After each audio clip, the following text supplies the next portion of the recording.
Hi, welcome to Tales of Dread. For today's episode of Cryptid Encounters we are diving into the world of the gargoyles. So be prepared for some winged cryptid stories and don't forget to like, share and subscribe. Now it's story time. This happened to me in Santa Cruz County, Arizona, in October 1983. I was raised in the desert. I know some people think the whole gargoyle thing is cute, funny, or stupid. However, if you do some research, you will discover that these statues are ancient structures and are considered the devil's offspring. Gargoyles are pernicious. They are neither animals nor humans, they are something else entirely. Something far more heinous. I first saw the desert gargoyle in 1983, after a group of Satanists were chased off the old Hanson Ranch in southern Arizona. After the police had escorted them off the property, we went out that night to clean up the beer cans and put out the campfire. Something was already keeping an eye on me. Something seemed to be moving. And there it was, staring down at me with the devil's yellow eyes, in the big mesquite tree. I screamed to my father, who grabbed a shotgun as the intruder entered our home. My father shot him square in the chest. The thing simply laughed. The devil's laughter. Then it smashed through our kitchen wall and took off. Mitchell Rogers was discovered decapitated in his bed the next night. The joke around town was that it was suicide because the cops were involved in the occult, so Daddy boarded up the house and we moved to Roseville. I'll never forget what happened that night. It is the devil's offspring and lives in the desert, so beware of the Sonoran Desert. I will never return there. Story number 2. I adore our gargoyle defenders. He is nothing to be afraid of. I've been aware of it since I was a child. The old-timers used to tell him stories. He is able to exist because those of us who live here respect him. But every now and then, there's a jackass, you know, some loudmouthed knucklehead who believes the world revolves around him. But our gargoyle soon settles in with them and they vanish. In any case, I'm glad to talk about it because, for one thing, I believe it is possible to live in harmony with all living things. And the gargoyle, to me, is no different than a rattlesnake. Just another creature. Step on it, just like the rattler. And you're in a lot of trouble. But I'd never heard of a gargoyle causing harm to innocents. He may issue a warning, but as far as I know, he has never hurt anyone.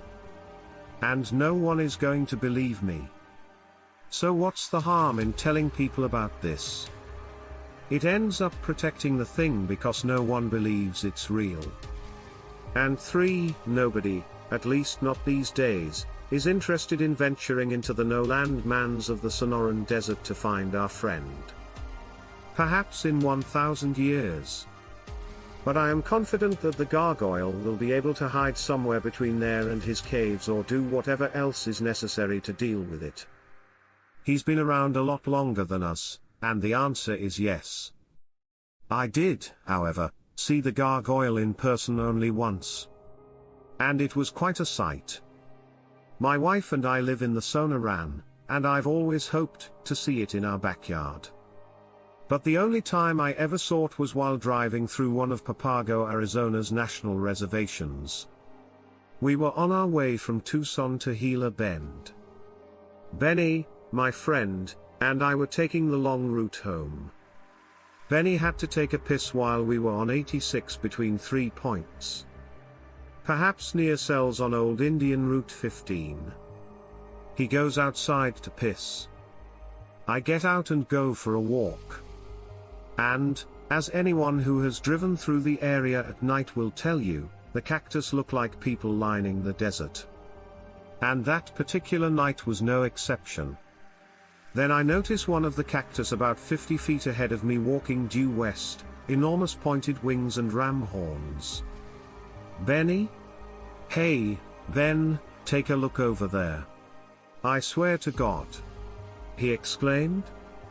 "She's a beauty, ain't she a thing of beauty?" I said to him. He stated.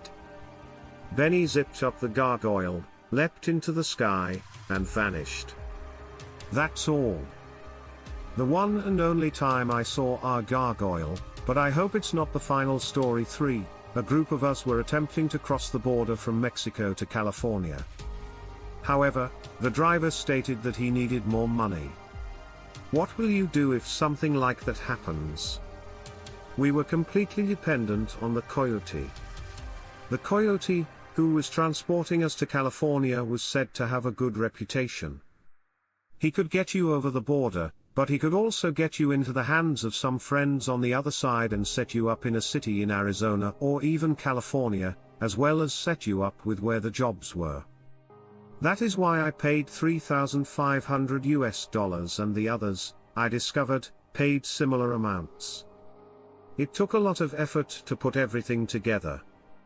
However, because it was after September 11th, the coyote was much more involved in telling us what had changed, and it was much together, and on this night we had to adjust. We were crossing the border into Arizona rather than California. The coverage.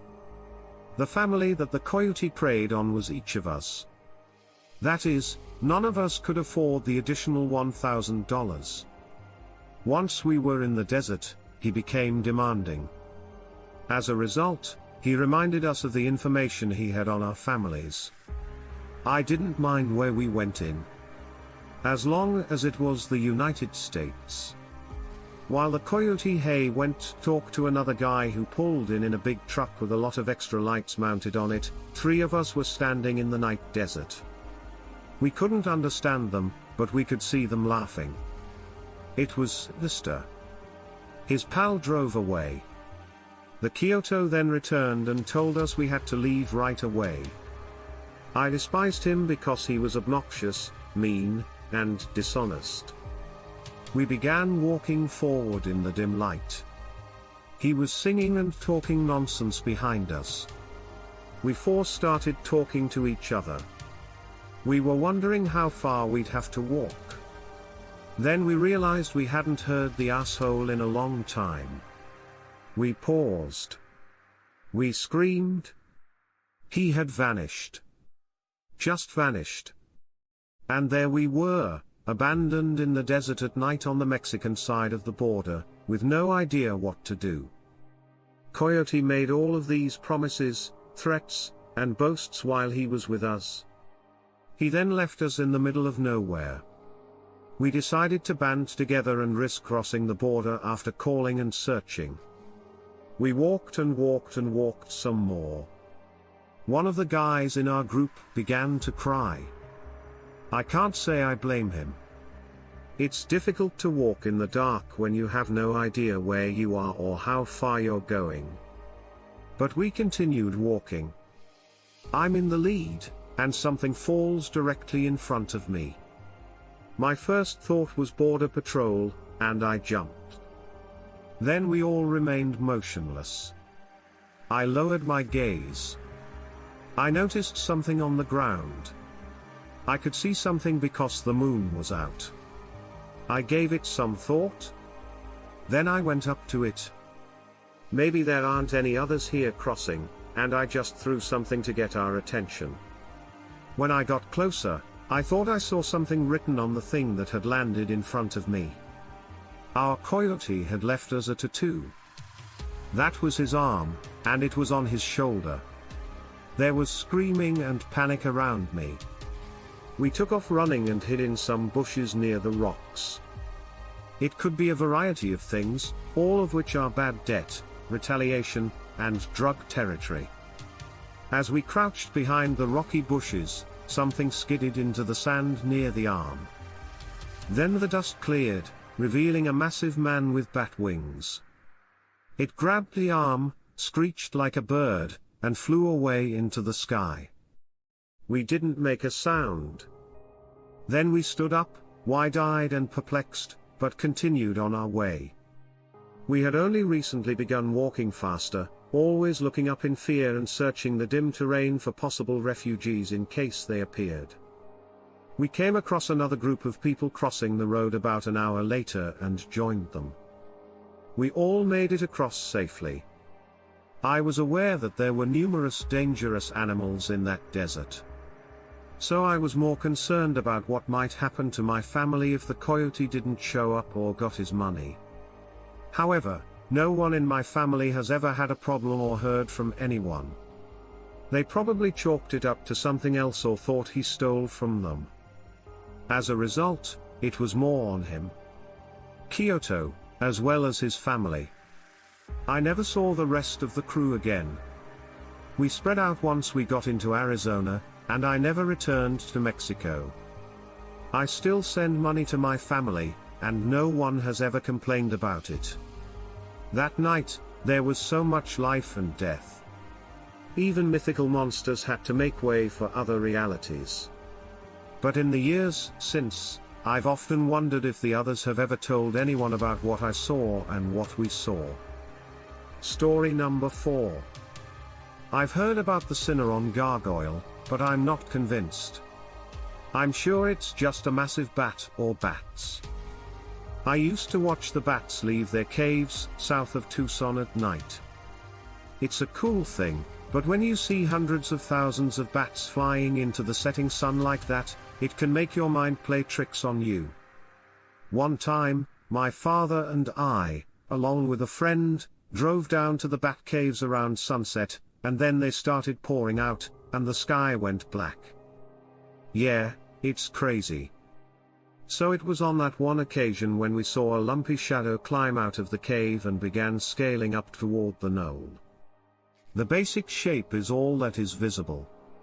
Because those bats have smashed up snouts, they can resemble human faces, especially in the setting sun or even in the dark. In our case, we were watching this thing climb. It's nothing more than a moving jumble of wings and elbows.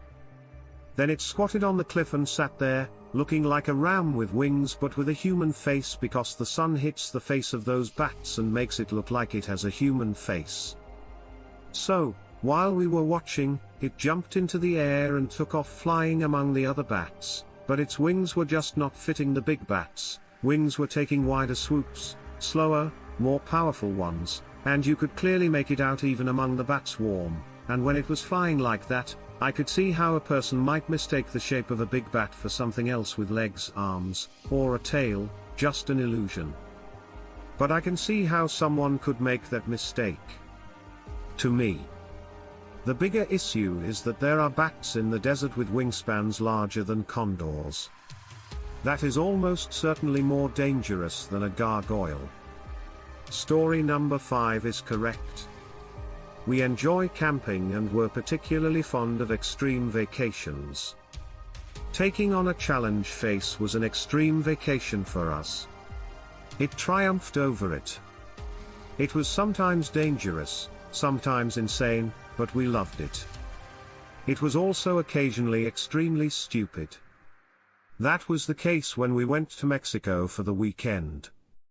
Our friend dropped us off at El Elegante crater with the intention of returning to pick us up at an unknown destination when we called him later that weekend. We arrived early in the AM. And we had all of our high-tech gear, giving us a false sense of security, and it was around 10 AM we walked out of the crater and headed northwest. We were laughing, joking, drinking, and eating caviar while passing multiple signs warning peligro. We decided to hike north to just south of the Arizona border and have him pick us up near the Cabeza Prieta National Wildlife Refuge. Yes, we were pounding our chests and feeling as if there was no terrain we couldn't conquer with authority idiots. Nonetheless, something went wrong with our GPS, and I'm still not sure how. So we spent more than 2 hours navigating by the sun only to end up in a jumble of craggy crevices where we needed to keep going left. Finally, we decided to take a short walk south to access what appeared to be a crescent plain that would take us back north. We had plenty of water and good gear, but it wasn't long before we lost all phone service. I remember it being 3 o'clock because it was hot as hell, and even though we had plenty of sunblock, there was no shade, no immediate shade, no shade as far as I could see.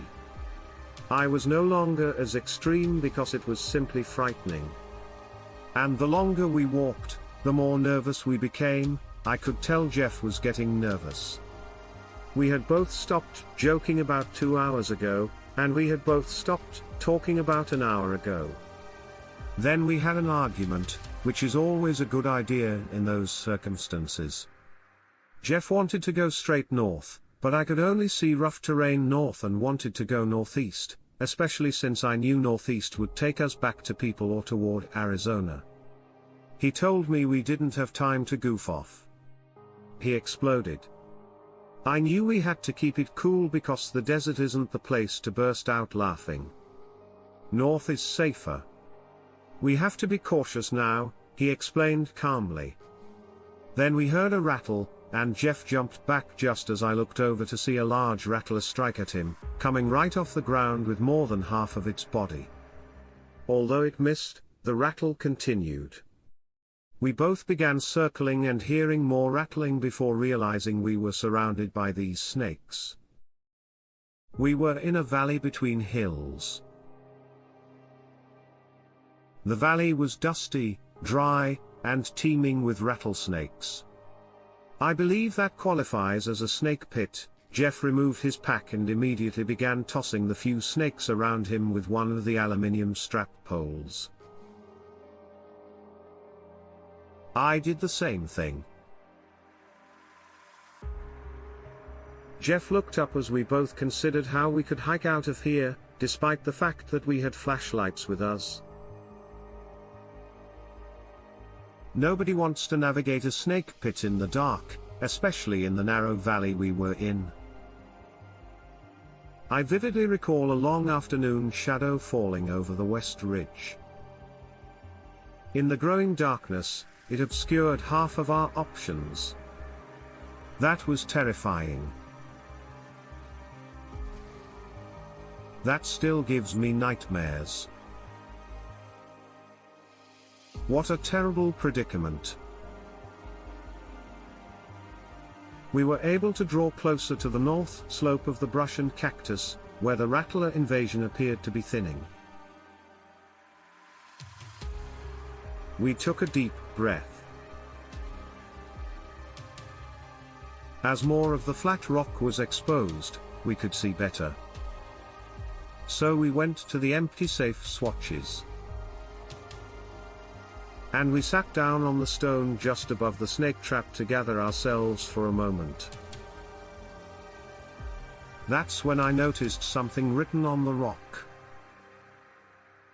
I felt good at first because I thought vandalism equaled civilization, and civilization was the priority at the time. But, after I pointed it out to Jeff and started sweeping it away, he said to me, "If we run into people out here, it could be bad, we need to get moving." As I finished brushing away the image, Jeff stood up. It was nothing more than a drawing with an arrow above it. The drawing depicted a flying man with horns, a tail, and disproportionately large teeth, with an arrow pointing to a crack in the rock formation directly in front of us.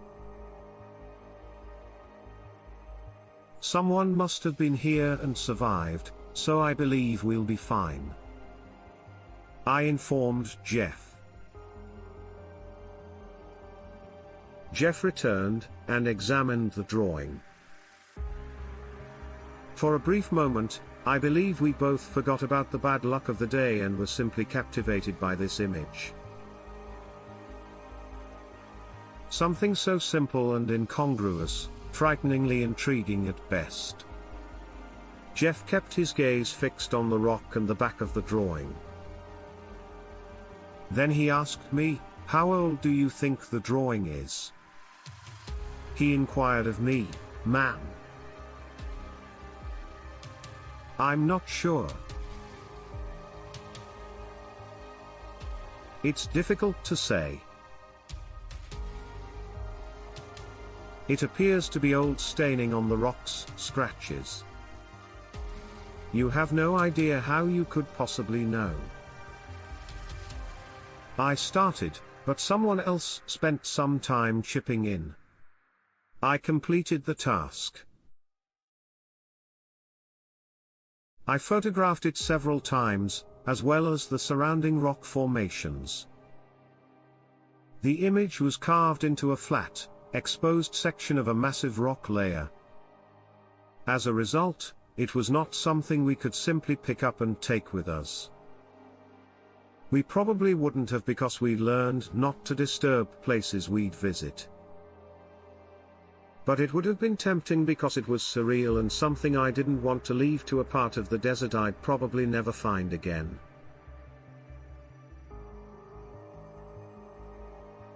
But I did try to figure out how I marked the area the best I could without the GPS, sort of a high-tech breadcrumble trail.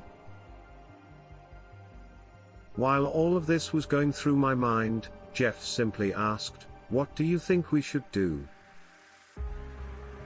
I was surprised when he nodded at the stone crevice. He had been visibly panicked recently, but now, like me, he felt that we had suddenly found the purpose of wandering lost in the sauna, and ran to see what was in that hole. "Screw it. Let's do it," I said. And we began to make our way towards the cave. I have to know what's inside. "Yeah, what's in there?" Jeff said as we stumbled over the rough surface toward the countersunk crevice opening. We couldn't stop laughing. We both started crouching into all four positions to descend. Then we heard a terrifying noise. A laugh. True, true, true. Life laughs. From a hole in the deep desert earth. We heard it echo up from the deep down inside that dark slit. We both stopped and sat down. We listened. "Wow," Jeff said, moving his jaw back and forth, in consideration. "That sounds like something that's alive down there." I whispered. "Yeah," Jeff agreed, and then peeked over the edge and waited. We took a look around. The sky was starting to turn orange. Then we heard the sound below us again. This time much of the echo was gone and the sound was much louder. Whatever it was, it had moved closer to the opening, and the cackle now became a scraping sound as though the rake was being drawn across the fence.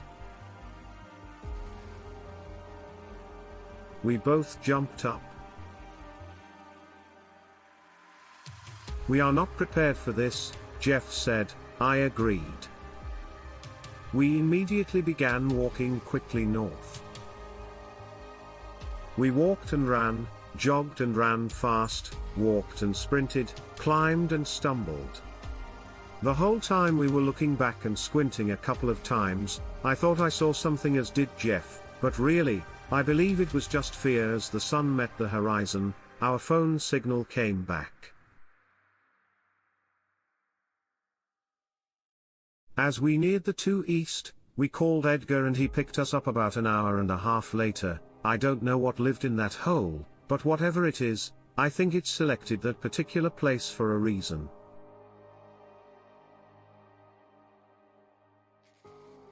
We were probably part of only a handful of humans who had ever wandered there in the past century. Kudos to you, Flying Man Story 6. I am Navajo. My grandfather was an elder with the Navajo Nation. The reason stands through 3 states. As they say, I lived with my uncle in Arizona, that area of reservation. I worked at one of the places he had in the south near Flagstaff. I guess the best part of my working for my uncle was the interaction I had with outsiders. Some of the tourists were distasteful idiots, but the good people made it worth it, probably about the way life goes. The desert is a pretty bleak place. But when it is the only thing, you get to know it well, and you began to fear everything else. When I was in my later teens, I ventured off the res. I looked up a distant cousin. He lived south of Phoenix, closer to Tucson. He was so happy to see me. I was happy that he was happy. His mother lived in a trailer and she was not happy to see me. But I did not take it personally because she was not happy to see anyone. It's funny because my cousin was years off the res but seemed much more dedicated to tradition than me. Maybe because he romanticized it while I was still feeling the reality of it. But he would use terms that I did not even know. He asked if I would help him with the sin for his mom. Then he explains that she needs a post to put it in her driveway. I asked him if he loved the res so much that why did he leave. He said it was not his choice. And we got into this whole thing about his dad. The conversation was something that dragged on. So we went on to something else. I asked him about his school. He said it was good. I asked him what they called him. He told me I was surprised he never denied anything about his heritage. He even maintained a tiny little pathetic line of hair on his lip. True to his Navajo name, Coyote, and in human form he looked like a man with a mustache. But was given his name because his mother said he was clever about being born when he wanted to be born on his own schedule, and always finding a clever means to get what he wanted as a baby.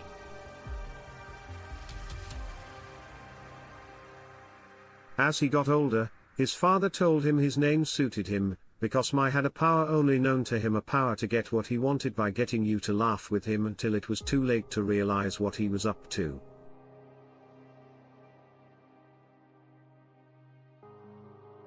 That is how we started talking about the old legends and so forth.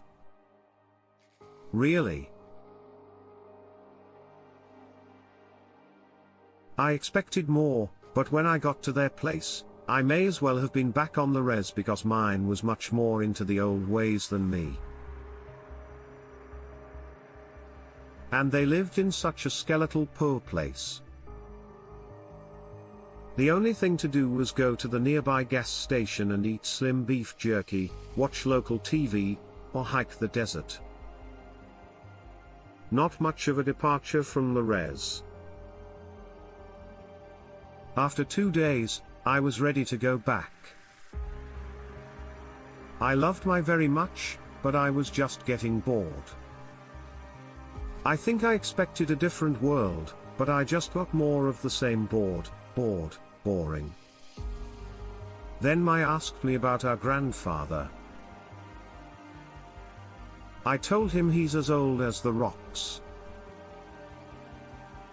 He responded with, I saw the waiting devil. No, not that I told them. It is true, cousin. He calmly said. Maya then shared with me how he saw the waiting devil one night. It made me laugh because it was such a story that our grandfather always told with much passion.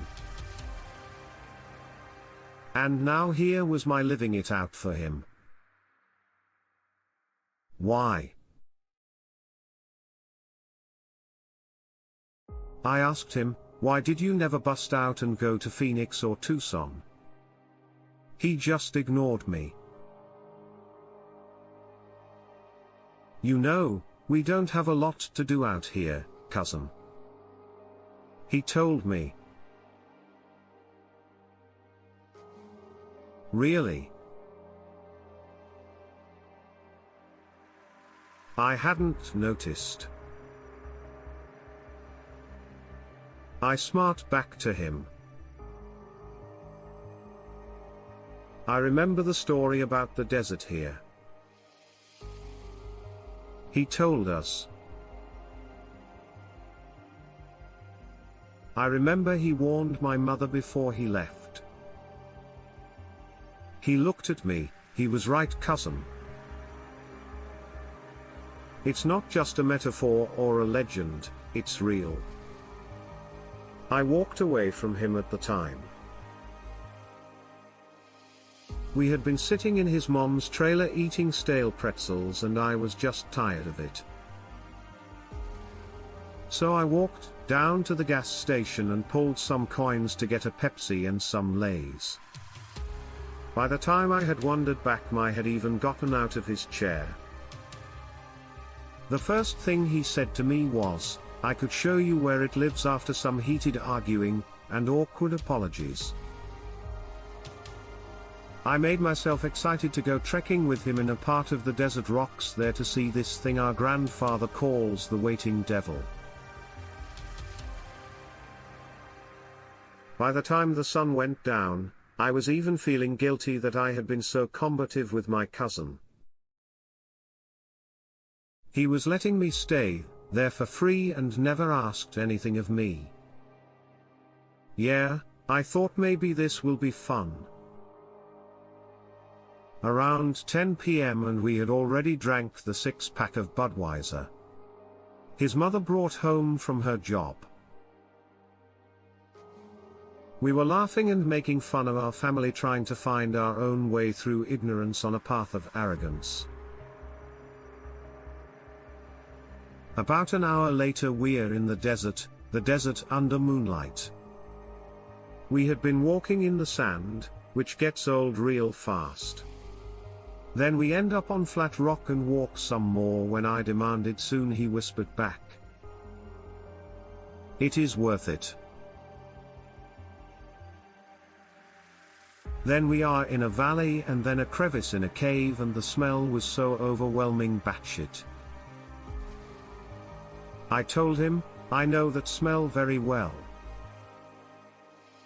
I hope you didn't take me on a moonlit walk to look for bats.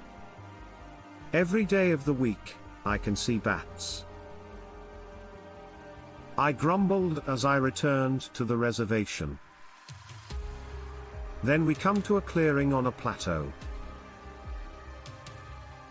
It looked stunning in the moonlight,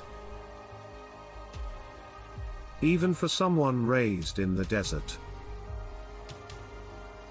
What a sight. Then, Mom.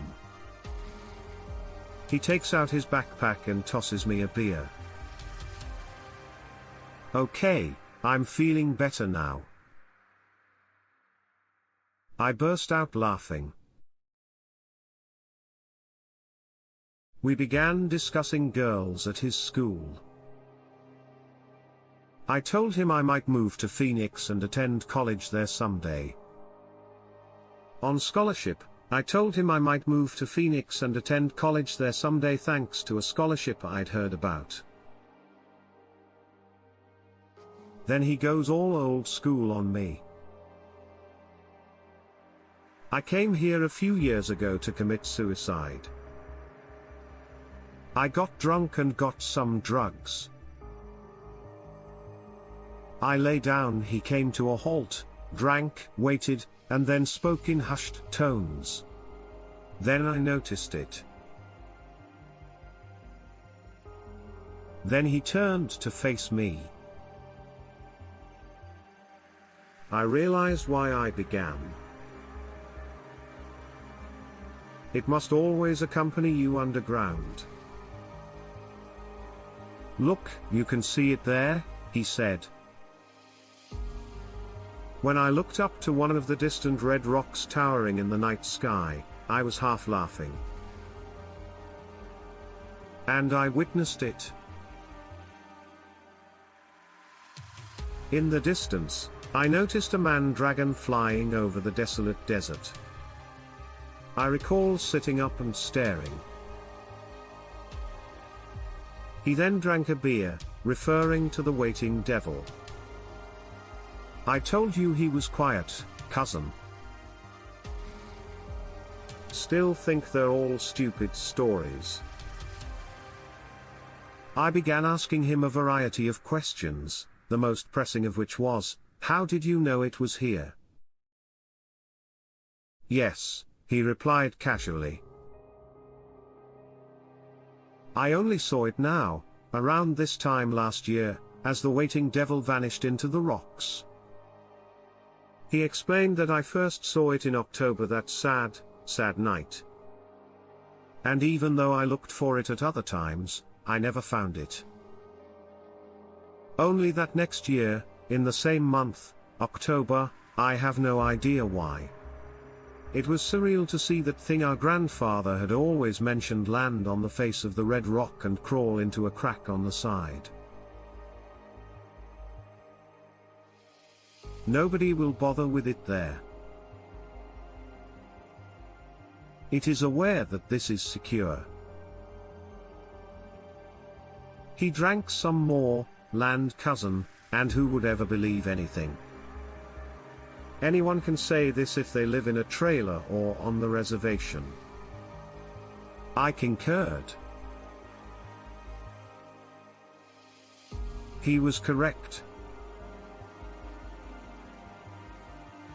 He was telling us something. Cousin who is straight. He was staring. The waiting devil lives in the desert sunset's rocks. Yes, he was correct. I agreed by nodding. The following year, I relocated to Phoenix, and he and his mother relocated to Texas. I never found the spot where he took me again a few months later, despite trying twice in vain. Perhaps some things are better left undiscovered forever.